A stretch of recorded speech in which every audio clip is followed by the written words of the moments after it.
Si te gustan nuestros encuentros y quieres hacer parte de ellos, envíanos un correo con todos tus datos a encuentrosconlacultura@gmail.com y nosotros nos pondremos en contacto contigo para invitarte.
Hola, ¿qué tal? Y bienvenidos a Encuentros. El día de hoy tenemos un invitado muy especial. Él es Carlos Dávila. Carlos, ¿cómo estás? Encantado de estar aquí. Nosotros estamos felices de tener un invitado como tú, tan interesante. ¿Te gusta Marbella? Marbella, no digo que es una de las ciudades preferidas mías, pero casi lo es. Queríamos tenerte aquí, pero por supuesto empezar nuestro ciclo de encuentros estivales de otoño con un invitado tan interesante como tú. Gracias por estar aquí. Gracias por el piropo, gracias por el elogio.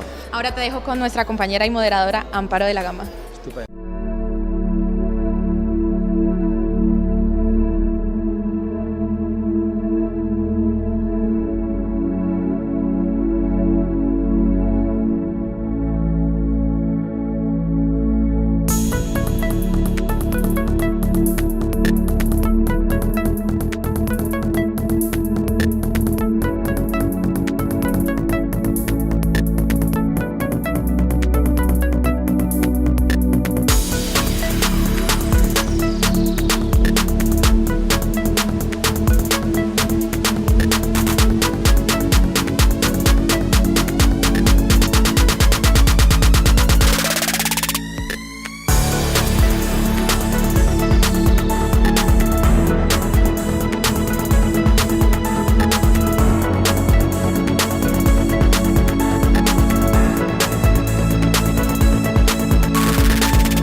Carlos Dávila, que todos le conocéis, que está en pantalla ahora mismo en la 2, en el programa El Ojo Clínico, que ha sido mi director en Diario 16. Yo entré de becaria y cuando llegué allí me encontré a un señor que era Carlos Dávila en Nacional y a Victoria Lafora, que eran los dos señores que controlaban la política ya en aquella época. Yo los miraba así desde abajo y decía, uff, me van a pegar un bufido de un momento a otro. Eran otros tiempos, pero fue un gran maestro para mí y para mí es un honor tenerle hoy en este ciclo de encuentros para presentar la España cobarde. Es la crónica canalla de la España cobarde, pero le llamamos ya la España cobarde porque es de lo que estamos hablando estos días. Quiero un aplauso, por favor, para Carlos Dávila. Buenas tardes a todos, muchas gracias por su presencia. Encantado de estar en Marbella una vez más, encantado de asistir a este tipo de encuentros y encantado también de colaborar en las iniciativas de los emprendedores, porque yo creo que a este país no lo van a salvar los políticos, le van a salvar los emprendedores y va a salvarle gente como esta señora a la que conozco hace tanto tiempo, que me ha llamado maestro. Espero que lo haya hecho con finura y con alegría y sin ganas de molestarme, porque cuando uno le llama al maestro es que está como las pelotas de golf cerca del hoyo. Bueno. La historia de cómo aparece de pronto Pablo Iglesias en las tertulias. Le formamos, porque le formamos... En 4, no, y luego la sexta, ¿no? Fundamentalmente él empieza a trabajar y empieza a hablar en El Gato al Agua, cuando era el programa de Antonio Jiménez en Intereconomía. ¿Se empezó ahí Pablo Iglesias? Empieza en Intereconomía, que era una... Sí, mi padre lo ve, entonces yo a veces lo veo también. Que era un canal muy de derecha, ¿no? Sí. De la derecha pagana, en nuestro caso, en mi caso concreto, ¿no? Sí. Y eso, cuando empieza él a trabajar, es así.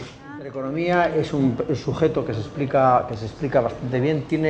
Yo creo que es un sucedáneo de cultura, es un hombre que tiene una cultura justita, tiene un gran poder de comunicación, porque han estudiado comunicación, becados por el gobierno. Esto lo contó él también una vez en Telecinco, lo contó en un programa de por las noches. ¿Sí? Becados por un gobierno extranjero, han estudiado comunicación, lo hacen francamente bien desde ese punto de vista, y luego tienen un caldo de cultivo que es todo lo que ha pasado en nuestro país durante todo el tiempo de la crisis. Es una gente que ha estado irredenta desde el punto de vista de poder acceder a cualquier tipo de empleo, también tampoco con muy poca formación, con mucho descontento social, con mucha desigualdad interclasista y desde luego con unas ganas de volver a la confrontación, que es, yo creo, el pecado grave en el que en estos momentos estamos incursos. La confrontación como arma, con la confrontación dialéctica. Yo siempre digo que a este país, y ustedes me van a perdonar que yo utilice la frase que voy a utilizar a continuación, porque la digo con toda conciencia, pero con mucho miedo, yo creo que a este país, en este momento, en la confrontación en la que estamos, solamente le falta un muerto. Lo digo con toda conciencia y lo digo con toda responsabilidad. Le falta, porque estamos en una situación de una confrontación en la que hay dos bandos irreconciliables otra vez.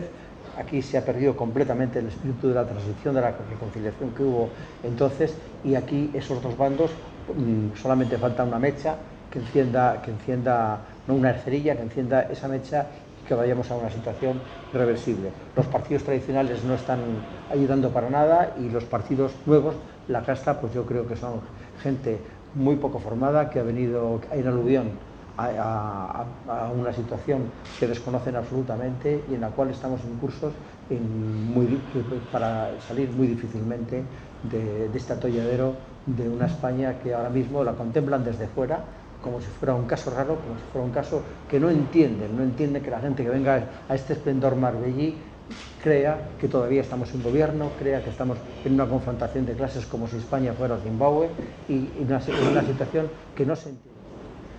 Desde un punto de vista grosero y desde un punto de vista político de aprovechamiento, yo creo que lo que más le convendría al Partido Popular y al propio Rajoy son unas terceras elecciones. Aunque digan con la boca chica... Saldría reforzado, con mayoría absoluta, el PSOE quedaría como tercera fuerza política porque Podemos se pone por delante de ellos porque se ha mantenido al menos coherentemente en las bases que marcó.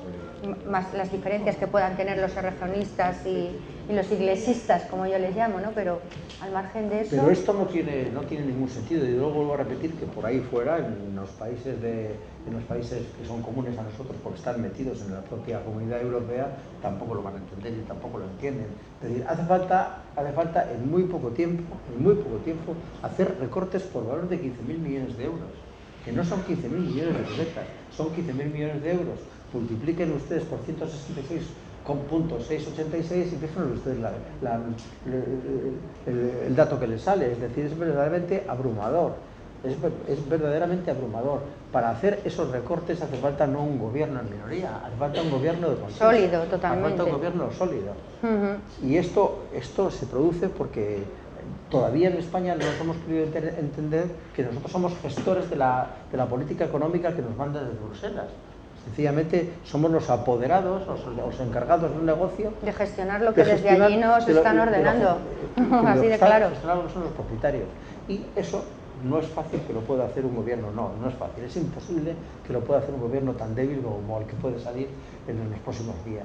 Y aquí se está cuestionando todo, se está cuestionando lo que es la monarquía, se está cuestionando en estos momentos el papel institucional del rey, que está haciendo el rey. Es impoluto desde un punto de vista institucional. Pero la gente se está preguntando si esa pregunta la que yo he hecho, ¿qué está haciendo el rey? Eso es lo que está en la calle. Si la gente está diciendo en estos momentos, si resulta que el rey no nos soluciona esto, es que el sistema que nos hemos dado, la monarquía parlamentaria, no nos vale. Es decir, esto no pasaría en Francia, donde hay una monarquía en el exilio, republicana casi. Republicana en todos los sentidos, y no pasa en Italia y no pasa en Alemania. Claro. El presidente de la República tiene mucho más poderes de lo que tiene el rey aquí. Yo siempre digo, y lo manifiesto, lo he escrito, que todos nos alegramos, aunque algunos con matices, yo hasta entonces estaba en ABC, algunos con matices de la escasísima arquitectura, de las escasísimas capacidades o competencias que le dimos al protagonista de la corona, al rey, en la Constitución del 68. Yo creo que en estos momentos deberían revisarse esas competencias, porque ni siquiera en el artículo 99 o en el artículo 155, donde se le dice que es garante de la unidad es que ni eso. de España, ni siquiera puede ser garante de la unidad de España, porque tendría que tomar decisiones. Desde que se hizo esa separación ahora veía un nodo donde hablaban de la separación que se estaba haciendo entre la figura del jefe de Estado y el gobernante, ¿no? O sea, pues ya está, si se hizo en su día. Había una frase tú que decías que aprendiste a cagarte en Franco en aquella época, sí. ¿no? Esa frase la utiliza en el libro, que me ha chocado mucho.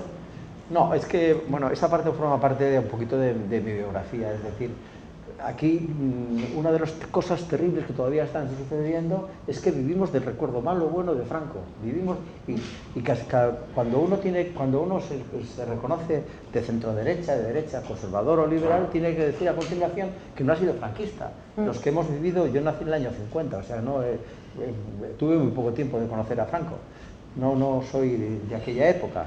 Pero yo reconozco que Franco tuvo muchas virtudes desde el punto de vista de crear una clase social, pero tuvo un defecto nuclear, que yo aquí en el libro lo explico de una forma, que se apropió de todos los valores que pueden ser típica o tópicamente de la derecha, es decir, el amor a la patria, el respeto por la religión, la honradez, todo ese tipo de cosas, la libertad, la propiedad privada, la libertad para la propiedad privada, no la libertad genéricamente, que efectivamente no la respetaba en absoluto. Yo creo que eso es la herencia de Franco fue pésima en esto, porque al hacerse la derecha, o lo que entonces era la derecha, la propietaria de aquel legado de lo que eran los valores conservadores, pues la izquierda dijo, si el himno, la bandera nos lo estáis quitando, pues nosotros no tenemos el menor empacho de despreciar la bandera o no poner letra a nuestro himno. ¿Y qué está pasando? Pues que ni siquiera esos valores que se respetan en Mali o que se respetan en Zimbabue o en la Indochina antigua, en Taiwán o donde sea, Pues aquí en España ni siquiera los signos exteriores que confirman y conforman también lo que es la identidad de un país están siendo respetados. Esa es la crítica que yo hago al franquismo, del que nunca fui partidario, porque me considero un liberal, el enragé, que dirían los franceses, es decir, un liberal que cree que todos estos valores, el valor de la solidaridad, el valor de la igualdad, el valor, sobre todo el valor de la libertad y el valor de lo que son toda la iniciativa privada, son lo que debe permanecer y ser previsible en un país. Por tanto, mi crítica a Franco viene por ahí. Es por ahí. Abres el libro con una cita de Kapuscinski, que dice que las malas personas no pueden ser buenos periodistas. ¿Crees que faltan buenas personas ahora mismo en el periodismo? Lo pongo a propósito para que se entienda mal. Porque yo creo que tú y yo sobre todo, que tengo muchos más años que tú, hemos conocido una época en la que decíamos, hablando de los periodistas, perro no muerde a perro. Exactamente. No por corporativismo, sino simplemente porque estábamos en un... Es una profesión cainita. Sí. Es una profesión cainita, es una profesión desprestigiada, es una profesión en la que desde la descalificación del rival ideológico, no del rival empresarial. En estos momentos está a la orden del día, se inventan historias, nos inventamos historias. Lo digo en general, aunque yo pueda ser más o menos inocente, nos inventamos unas historias unos de otros sencillamente para descalificar y devaluar lo que es el papel de los demás. Tenemos una prensa que es una prensa guerrera, una prensa que más que informar en estos momentos opina, no sabe distinguir entre lo que es una cosa y otra. Y tenemos unas televisiones y sobre todo los nuevos medios de información, que es la Internet, básicamente, en la que se puede decir de todo con una impunidad y una inmunidad que nunca se ha visto. Por tanto, yo creo que los periodistas que tanto criticamos a los demás somos en estos momentos, por lo menos, somos consocios de todo lo malo que está pasando en este país. Cuando estabas de director de Época, tuviste ahí un affair que acabó en tema judicial, con ese niño cursi que le llamaba Carlos García Revenga, que era Marichalar. Sacasteis una portada en que hablabais de sus adicciones con la cocaína. ¿Te pasó aquello factura, Carlos? No, se la pasó a él, porque él perdió el juicio después de 2 instancias. Pero al principio fue increíble. Se echaron sobre mí. Claro, a eso me estaba refiriendo. La intrahistoria de este asunto la puedo contar ahora porque es la siguiente. Yo conocía pues, lo voy a decir de una forma que sea suficientemente etérea como para no comprometerme demasiado, pero que ustedes la entiendan. Yo conocía la intrahistoria también, las características de su ingreso en una determinada clínica, en un determinado centro médico de Gregorio Marañón, antes Francisco Franco, por cierto. Sí, Gregorio Marañón. Donde yo viví la primera muerte de Franco, como la contaba en otro libro, conocí cuál había sido el historial clínico que le habían hecho en esa clínica y las características de la patología que habían visto los clínicos que le habían observado en aquel momento. Es más, tenía la historia clínica. En su haber, la historia clínica. La historia clínica. Tenía la historia clínica. El que fue el marido de Doña Estamos hablando de Jaime de Marichalar, el marido de la infanta. O es marido, se divorciaron, ¿no? Sí, se divorciaron. Vale. Entonces, yo nunca dije que consideran... Yo la portada de Época, tengo que decir, hacer una digresión que a mí me parece que viene de los tiempos de la ley de Fraga. En un periódico, sobre todo en un periódico, el director es responsable desde la primera letra hasta la última que suscribe, que a mí me parece una antigualla verdaderamente notable y que además hace que el director sea una especie de mísero conductor de todas las informaciones que puedan publicarse, con lo cual en un cierto momento te puedes equivocar, no se puede equivocar, sobre todo porque un periódico no es un libro ni un programa de televisión, un periódico se hace todos los días y a todas horas. Entonces, Época publicó alegan directamente, la portada era alegan consumo de cocaína. Y lo que lo alegaba pues era la parte contraria, evidentemente, porque nosotros lo que sí que teníamos era acceso a lo que alegaba la parte contraria para hacer un divorcio express, como lo que luego ocurrió. fuimos demandados. Te adelantaste. Fuimos demandados, tuvimos dos demandas, gané las 2 demandas y curiosamente a mí que se me echaron encima todos los corsarios. Y a los políticos, ¿no? Sí, a los de UPyD. Todos los corsarios de la información, los que siempre dicen todo lo que les parece y nunca tienen ningún problema porque nadie es capaz de rebatírselo, se echaron encima, me utilizaron de una forma abrumadora. Durante unos días sufrí una presión realmente aterradora. Mis relaciones con la Casa del Rey se enfriaron bastante, aunque curiosamente ahora puedo decir una de las personas que están en este momento siendo imputadas y que están apareciendo en el caso Gürtel fue una persona que me dijo: sé que tienes razón en este asunto, que nunca lo deberías haber publicado. ¿Quién fue? Pues el jefe de la Casa del Rey. El jefe de la Casa del Rey. Entonces, estas cosas... Era Vox Populi, quiero decir, era Vox Populi, lo de Marichalar, o sea estas cosas suceden en periodismo, pero claro, el periodismo, para que una información la puedas dar, tiene que tener 2 características: una información comprometida, o que haya alguien que refrende con sus declaraciones esa información, punto 1, o que tengas un documento que refrende la información. Yo tenía los documentos. Quiero decir que aquello fue algo bastante desgraciado. Me tuvo 7 años, que se dice pronto para hablar de cómo funciona la justicia en este país, 7 años al retortero, y al cabo de los años pues el antiguo duque tuvo que pagar una pasta muy importante, porque cuando se va de juicio en juicio la justicia no solamente no es rápida, sino que es muy cara.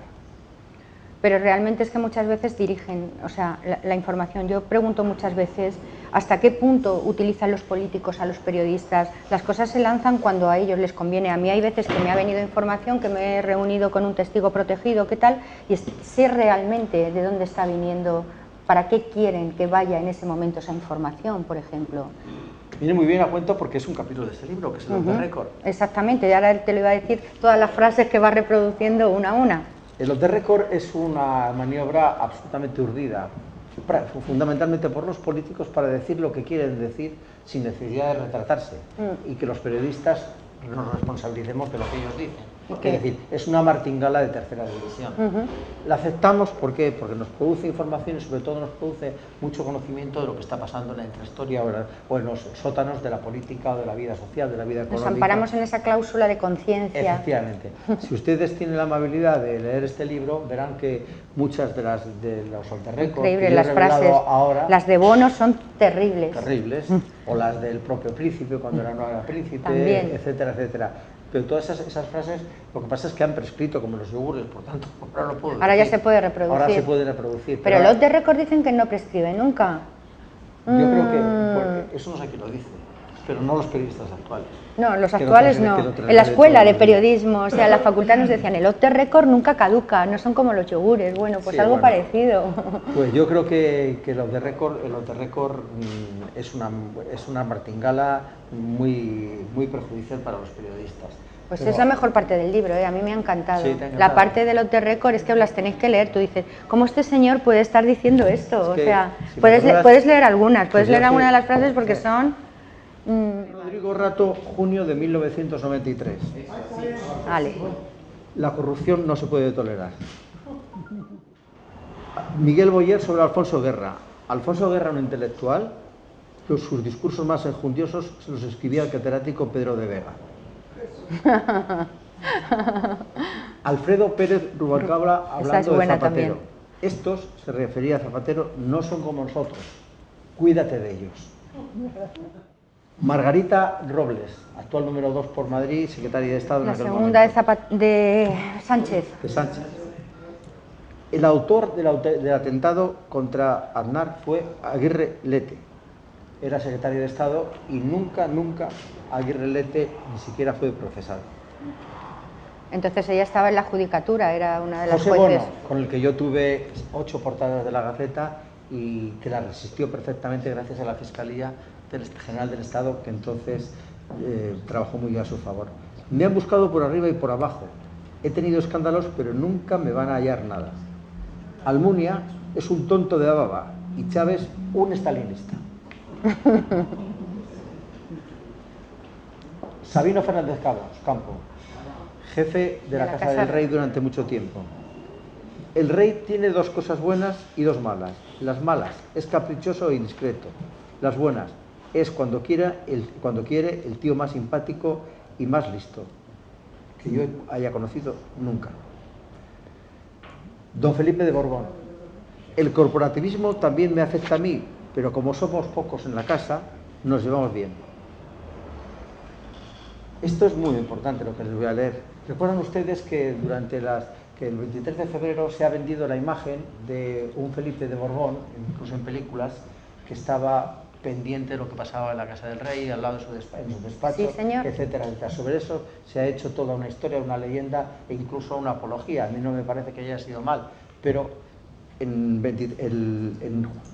junio de 2001 a un grupo de periodistas nos decía él: del 23 de febrero no recuerdo las palabras del rey, las he leído después, no estaba. ¿Pero en casa no había oído él antes algo? No. Quiero decirle que son off the record, que ahora se están repitiendo en otros puntos de vista, en otros momentos, en otros episodios, y que podrían hacer las delicias de un auditorio como ustedes, como lo que tienen ustedes amablemente esta noche. ¿Y el off the record de Francisco Correa, cuál crees que sería? Dínoslo, Carlos. Mire, como me han caído ustedes, les voy a contar una historia que no he contado en este libro, que algún día podré contar. En Encuentros siempre hay una noticia siempre en exclusiva. ¿Recuerdan ustedes que un antiguo secretario general del Partido Popular, Francisco Álvarez Cascos, que pronto dio una especie de exclusiva a todos los periódicos y sobre todo a la prensa del corazón, dijo que se separaba de su mujer con la que llevábamos? Y que le pagó su boda, yo escribí sobre ello y me quiso demandar. Bueno, pero estoy hablando de otra boda, porque de otra novia, porque era la novia anterior. No era Gema, la cordobesa, no, otra. Esta se llamaba Cristina y era jefa de prensa de la central nuclear de Santa María de Garoña. ¿Que ha tenido tantas novias este hombre? Con la que se exhibía en ferias como la de Málaga. Vale, ya sé la que me dices, ya sé la que me dices, sí. A esta chica, durante mucho tiempo, Francisco Álvarez Cascos la estuvo trayendo a Madrid, llevando a Madrid, mejor dicho, no estoy en Madrid en estos momentos, llevando a una determinada casa de una urbanización muy famosa en Madrid, que somos Somosaguas. La tenía escondida los fines de semana porque él todavía estaba casado y claro, aquello escándalo podía producir pues algún tipo de convulsión familiar y también convulsión social y política. En aquella casa, según relata esta chica, y según me ha relatado a mí, aquella casa, los fines de semana pues eran un hervidero de gente que entraba y salía y en el que se hacían pues negocios varios, políticos, económicos, de todo tipo. El propietario de aquella casa era Francisco Correa. Vaya, qué casualidad. Esto es la primera vez que lo cuento. Qué casualidad. Y luego realmente cuando lo de la boda, que también está todo documentado, pues él también lo sigue negando. O sea, siguió... Pero ¿por qué está salvando a algunos de la quema, Carlos? O sea, está tirando de la manta, pero hasta un límite. O sea, está todo pactado, claro. Vamos a ver, yo creo que la corrupción en este país es un mal endémico y, como dicen ahora, transversal. Yo nunca he entendido muy lo que significa el término transversal. Nunca lo he entendido, porque el transversal es lo que atraviesa, ¿no? Debe ser que atraviesa toda la sociedad. Pero es que él dice, cuando llegó Rajoy se acabó la corrupción. Perdona, es que cuando llegó Rajoy es que después gobernó ya Zapatero. Quiero decir, es que ya Rajoy no gobernó, con lo cual, ¿de qué estamos hablando? Es que es una frase tan ambigua, es que estaba gobernando Zapatero, Carlos. Primero voy a hablar genéricamente y luego voy a hablar, cuando me has hecho esta digresión, cuando me has hecho este apunte, yo iba a decir lo siguiente y no me había salido de tu pregunta. La corrupción en este país es endémica. Desde el Lazarillo de Tormes se sabe. Aquí se corrompe cada uno según sus necesidades y según sus posibilidades. Los funcionarios se llevan el papel de las fotocopiadoras de los ministerios, y los camareros, si pueden, robanlos con la cubertería de plata en algún sitio. Y hablo de gente que se pueden dar por ofendida, pero sencillamente son como ejemplos, y los periodistas nos llevamos los bolígrafos probablemente de las redacciones de nuestros periódicos. Es decir, es absolutamente, cada uno se corrompe según sus posibilidades. Aquí ha habido corrupción política siempre, y económica siempre. Aquí, en otro de esos de récord que cuento la confesión que me hizo en un cierto momento Miguel Roca cuando era secretario general de Convergencia. Fíjense ustedes, en lo que ha llegado a ser Convergencia. Fue el abogado de la infanta. Pues es el abogado de la infanta. Sigue siendo el abogado de la infanta. Pues este decía, estás muy equivocado creyendo que la corrupción es la que hacen las grandes empresas. Nosotros, decía de Convergencia, nos alimentamos económicamente de una especie de impuesto de seguridad que captamos en todas las grandes tiendas o pequeñas tiendas de las grandes avenidas de Barcelona, el Paseo de Gracia, la Rambla de las Flores, la Rambla de Cataluña, etcétera, etcétera. Es decir, les cobraban un impuesto revolucionario por no hacer leyes contra ellos. Esto era exactamente lo que se hacía aquí y lo que se hizo durante todo el tiempo. Por tanto, la corrupción ha sido de todos los partidos. El Partido Socialista hace bien en atizarle al Partido Popular con esta lacra, pero es que hay el caso más fuerte, hay dos casos, los casos más fuertes que hay en estos momentos de corrupción en España están los dos protagonizados por el Partido Socialista. Uno cuantitativamente, que es el caso de Andalucía, los ERES y los cursos de formación, y el otro, el caso de Lugo, de un presidente de la Diputación que se llama Barreiro, está imputado por 9 delitos, desde prevaricación, pasando por cohecho y terminando por todos los que ustedes puedan querer.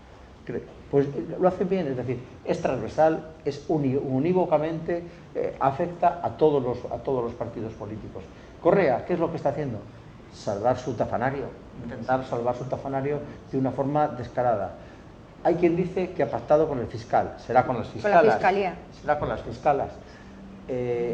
Yo tuve una conversación hace muy pocos días, me parece que fue hace 2 sábados, con una fiscal muy importante que me decía lo siguiente: así como en el caso de las tarjetas Black, el caso va a quedar en nada, es decir, van a quedar todos libres de pecado y no va a haber ni un solo... En Gürtel no. En Gürtel van a ser condenados muy pocos, pero a penas muy fuertes. Como ha pasado con Malaya, con Roca, que también pactó con Fiscalía y se ha comido además de todo el marrón. Porque las fiscales no están dispuestas, las dos fiscales, y el fiscal Luzón están haciendo un trabajo muy serio y son muy difíciles. Es muy difícil que se salgan con la suya. Correa, desde luego, tiene para años, pero tiene todo el dinero escondido. Claro, como lo tiene Roca y como lo tiene el resto de las personas que están ahora mismo como lo tiene Bárcenas. En prisión, pero claro. Vamos, el caso... Ya, pero su argumento es tan pobre porque ¿quién se cree que Bárcenas es el único que se está llevando la pasta en Génova? O sea, es que es lo que está diciendo como si fuera un lenguaje para tontos. O sea, es un insulto a la inteligencia de cualquier persona. Yo recuerdo, fíjense ustedes, en el año 81, cuando Pedro J. Ramírez se marchó de director de Diario que hizo una colecta con una peseta para que hiciéramos una cooperativa. No, estoy hablando del año 80, me estoy equivocando por lo que voy a contar a continuación. En el año 1980 él se marchó de ABC y a mí, que entonces era el jefe de las páginas culturales y científicas de ABC, no sé por qué me la dado la idea, el director de ABC, que entonces Guillermo Luca de Tena, me dijo: ocúpate de la información, de la crónica política. Yo que nunca había hecho eso, pues digo que yo he aterrizado en este tema, en este asunto de casualidad hace muchos años. Deportes hacías, ¿verdad? Tenías una columna... Hice baloncesto porque jugué al baloncesto durante mucho tiempo, etcétera, etcétera. Qué curioso. He hecho de todo, menos muñecas he hecho de todo. Bueno, pues nosotros nos reunimos, Pedro J. y yo, nos reunimos un buen día con el que era tesorero de Unión de Centro Democrático, que se llamaba Álvaro Alonso Castrillo Marqués de Casa Pizarro. Y venía con un antiguo maletín de aquellos que se llevaban hace muchos años, alguno de ustedes a lo mejor incluso lo recuerda, que los llamaban maletines de ejecutivo. Y en una cafetería céntrica de Madrid, él hizo así, abrió y dijo: todo este es el dinero de la campaña de UCD y que me lo acaban de dar las eléctricas. Quiero decir que con esa inmunidad se ha jugado en España. Increíble. Durante tanto tiempo se ha jugado en España. ¿Quién duda que en estos momentos la campaña de Clinton la están pagando los lobbies? Nadie lo duda, y están saliendo las últimas informaciones que le van a hacer mucho daño. Hoy mismo se publicaban las informaciones de los lobbies que están cobrándose por anticipado y que algunos de los lobistas se están quedando el dinero como hacía Correa. ¿Quién lo duda? Pero en España esto ha sido muy directamente afectado a todos los partidos. Como, ojo, afectó a Francia.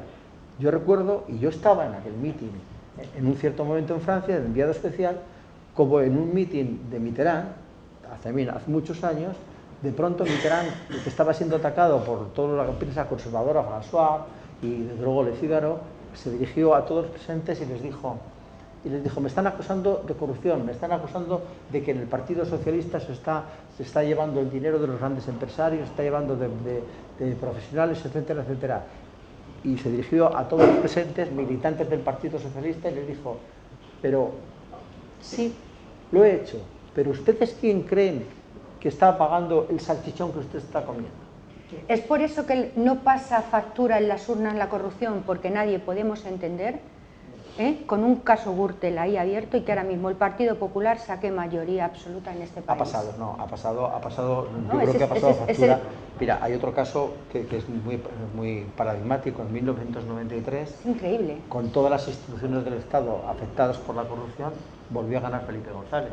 Era desde la Cruz Roja, pasando por la Guardia Civil y pasando por todas. Es decir, con el tema del hermano de Guerra, de Juan Guerra... Pasando por todas las instituciones. Felipe González volvió a ganar las elecciones. Porque aquí la corrupción parece que nos da igual. Ha empezado a hacer mella hace muy poco tiempo. Evidentemente, en las últimas elecciones, tanto en las de diciembre como en junio, a Rajoy se le ha hecho presa, ha hecho madre lo que es las imputaciones de corrupción. Porque si no estaría ganando por 500 escaños, dada la fragilidad del Partido Socialista, que están metidos en una lucha caídita. Bueno, las fuerzas emergentes que ha habido nuevas son los que le han ido restando, porque no olvidemos que gente que ha votado Podemos son anti-PP a lo que estaban haciendo. ¿Cómo nace son antisistema. Exactamente, antisistema. ¿Cómo nace el 15M? O sea, que es que estamos hablando... El 15M nace de todo lo que les he dicho antes, de los sufragios económicos que venían de Irán, el sitio donde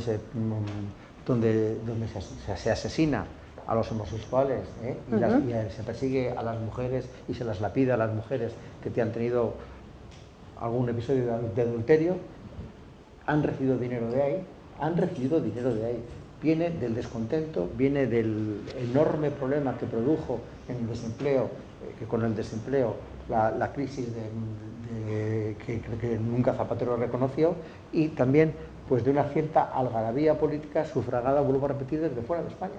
Esto hay que decirlo con toda claridad.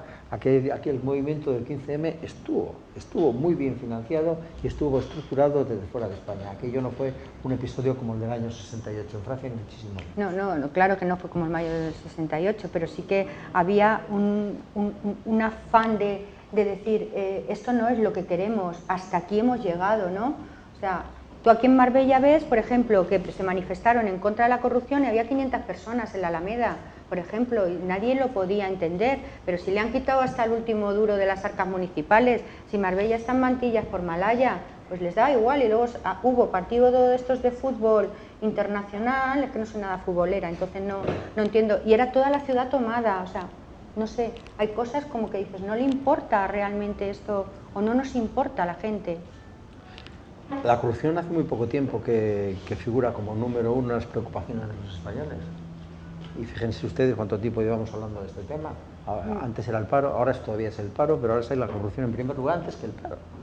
Antes que el paro, según la encuesta del Centro de Investigaciones Sociológicas. Es decir, que es que, vuelvo a repetirles a ustedes, algo que forma parte de nuestra propia identidad y que no dice nada bien de los españoles. Es que los españoles, a los pillos, admiramos a los pillos.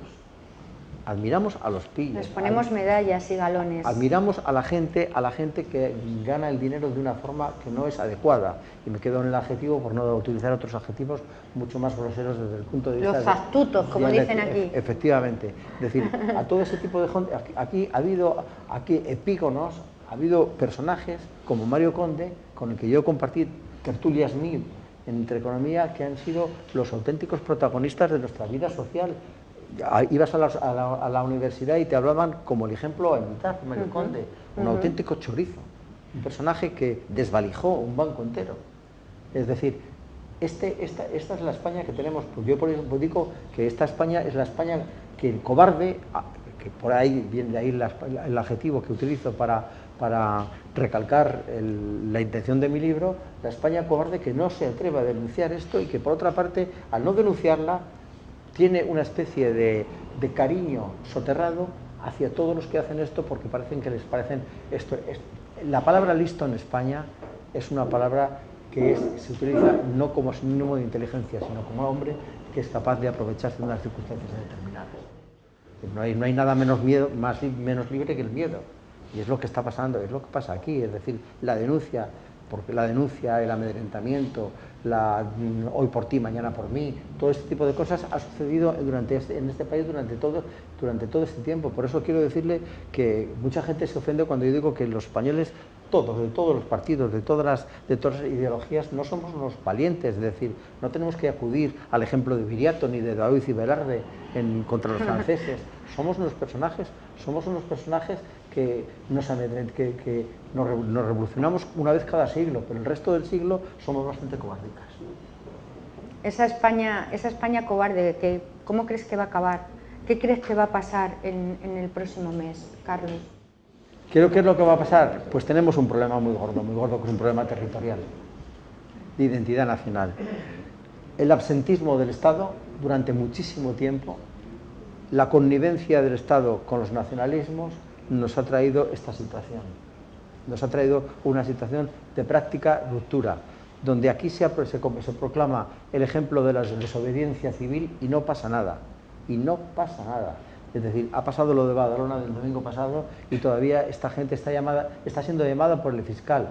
Hay una alcaldesa de un pueblo de Lérida donde ni siquiera ha ido durante dos veces seguidas a una citación judicial. Hagan ustedes eso y van a su casa a la Guardia Civil a recogerle. Es decir, está pasando cosas donde la gente empieza a tener la conciencia, la consciencia y sobre todo la mala impresión de aquí nunca pasa nada y que, como dicen los castizos en Madrid, y si pasa se les saluda. Se les saluda de una forma verdaderamente curiosa. Pues nos estamos jugando lo que es en el menor de los casos, incluso como decía Américo Castro, que era un historiador muy fascista, que estuvo exiliado durante todo el franquismo, es una nación que tiene 600 años de historia. Nos la estamos jugando en 4 meses, los 4 próximos meses. Es decir, aquí... La piel de toro. Aquí, que se quiebra. Hoy se decía en un artículo en ABC, y yo concuerdo con ese artículo, que la aplicación del artículo 155 de la Constitución, que es el artículo que ofrece al Estado la posibilidad de intervenir cuando una autonomía está vulnerando todos los principios de la Constitución, ya incluso se ha quedado vieja. Es decir, que ahora en estos momentos estamos en una situación prácticamente caótica, en una situación de estación termini, donde no sabemos qué nos va a pasar con el auténtico desafío, el reto de Cataluña que tiene connotaciones de todo tipo, porque hasta tipo también de miedo. ¿Por qué aquí los señores de Malaya, los de la Gürtel, los del Bugo que yo decía, están siendo encarcelados, imputados, llevados ante el juez, y sin embargo la familia Pujol todavía no ha visto ninguna reja más que las de sus grandes masías? ¿Por qué? Todo el mundo se hace esa pregunta. ¿Qué pregunta se hace la gente? ¿Qué sabe Pujol para tener a la gente aherrojada, o sobre todo al Estado aherrojado? ¿Qué guarda Pujol? ¿Qué guarda Pujol? Lo dijo bien claramente, en una mesa como esta en el Parlamento, dijo: si agitamos las ramas se pueden caer muchas hojas. Y que atentaría contra todos los pilares del Estado, sería muchísimo más grave. Esto está pasando. Si por fin el embate del totalitarismo nacionalista, porque es totalitarismo fascista, es decir, todo lo que transgrede una constitución es totalitarismo, y además es totalitarismo como se hacía en la Italia de Mussolini o en la Alemania nazi de Hitler.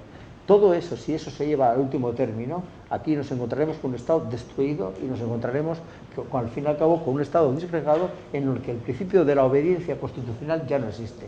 Es decir, cuando se destruye ese principio, se ha destruido la historia de una nación y se ha destruido un país tan importante como este.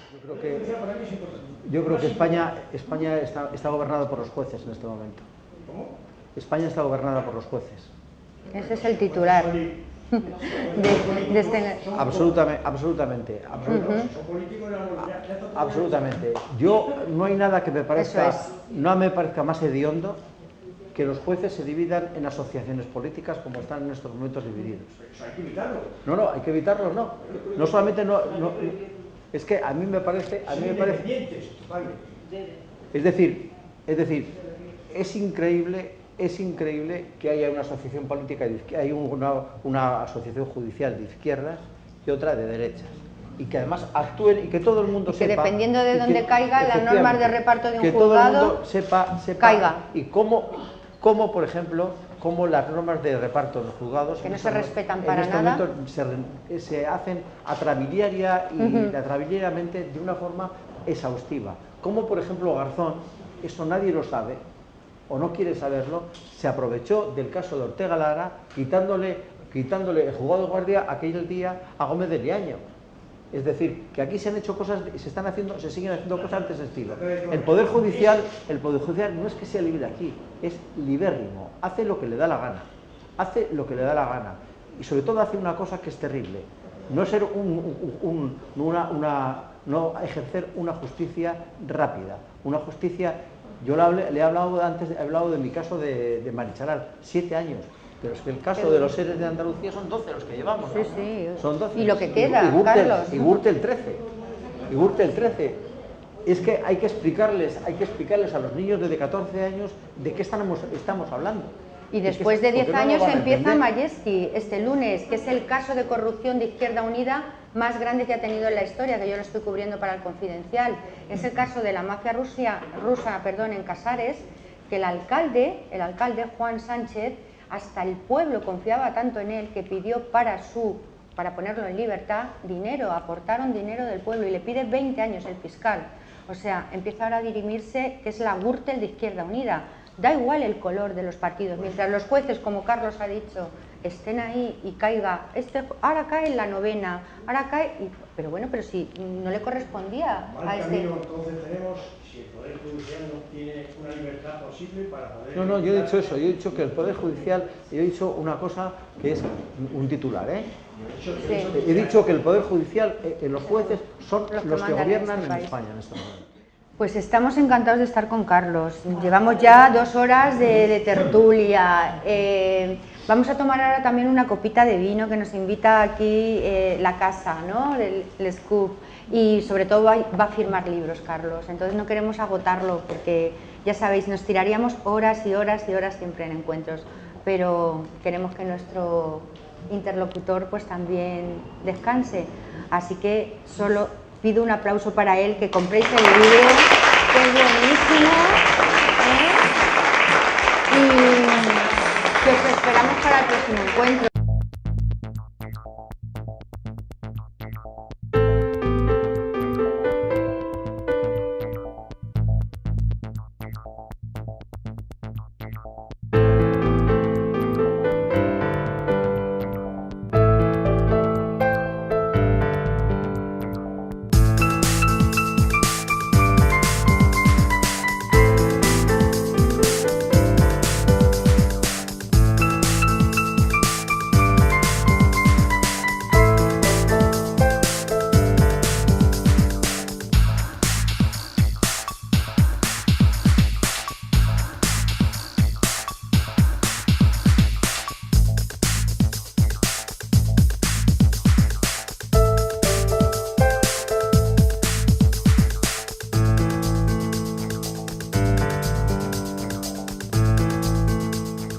¿Qué te ha parecido nuestro invitado de hoy?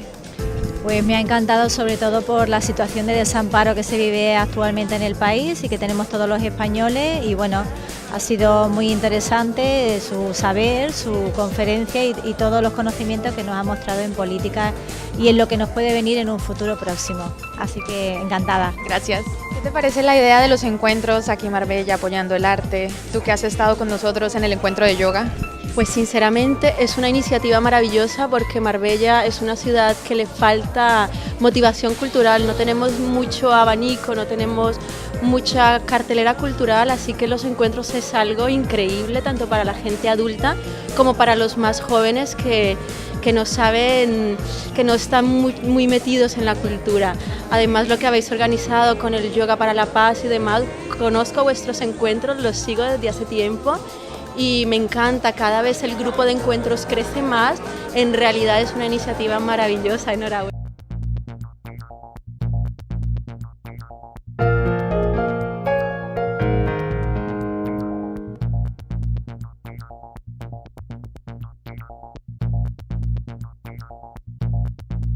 ¿Qué te ha parecido nuestro invitado en Encuentros? Muy bien, ha sido un honor y un placer que tenga aquí Carlos. Ha estado cordial, muy bien, nos ha gustado muchísimo todo lo que ha dicho. Ha entrado todo el carácter de España y bueno, para nosotros es una enorme alegría que haya venido a compartir este momento con nosotros, con el Cubes. Pero para Encuentros muchísimo más, porque personas como usted pueden apoyar el arte, pueden apoyar la cultura y apoyan Encuentros. Sí, bueno, al final que habla de gastronomía es una parte también de cultura. Por tanto, todo lo que es gastronomía, todo lo que es la parte de, por supuesto, de libros, toda la parte de cultura, toda la parte que, bueno, hicimos hace poco Esteros Michelin, ahora hemos traído la parte de Encuentros, seguiremos trabajando, espero, con Encuentros. Nosotros es una enorme alegría y que Marbella también lo conozca y que sea un sitio de encuentro gastronómico, cultural, de todo esto. ¿Qué te ha parecido el día de hoy, Carlos Dávila? Pues la verdad que es fantástico. De hoy hemos aprendido muchísimo sobre lo que es España y sobre el problema que tenemos en España del cual no somos conscientes. Creo que deberíamos ya de reaccionar y tomar partido.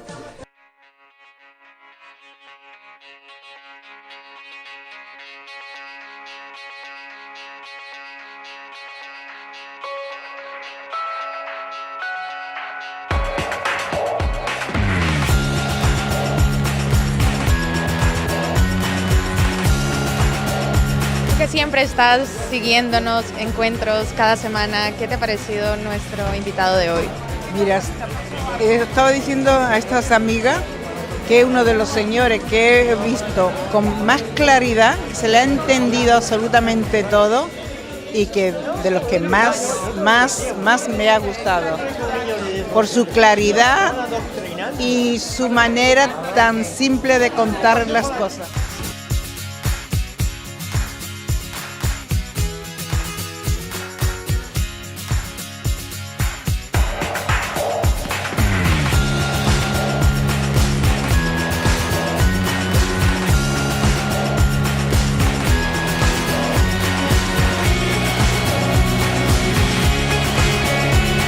Ustedes ya lo han visto, Carlos Dávila, sin pelos en la lengua. Esperamos que les haya gustado y por supuesto los esperamos la próxima semana con más Encuentros.